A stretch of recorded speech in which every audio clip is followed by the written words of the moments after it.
Cheba fia fuyo anayo eno to bibenu ogwewe. Ena penu ulo bona wao. Ena kwedo kweta lekpo nwa. Ama gbem fisian li dagbe wa eno kwedo. Ma ubo azitono nu sandu deji tuwe. Besi egbe. Fia zegbe talo bona tiande yo. Finewe dagbe tuwede. Wenwe ayin David dagbe egbe yo. Anawayi nu konta dagbe so. Kwa bado rasanta leni kwe mime mewe. Anakwe de bakru nanse dagbe tuwe.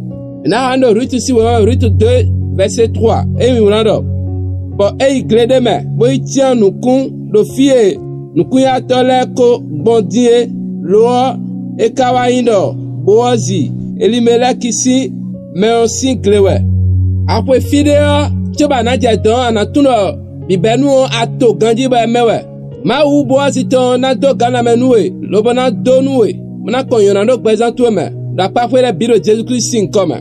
Ami. Ini David agbe we chobo sogudo ena inu konto dagbe. Choba na penu ulo bona wa o. Ena mo gbetare po lo bona pwedo po won. Amo ali dagbe gba me fitan le ba eno pwedo. Nu adonu kundo avime o do gbe sisame. Lo bona ya do awajije me. Gwalo nu me asi gwalo na egbele.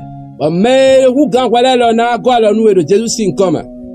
Mo gba me fisin wono yi. Wonu adonu kundo avi ya me o.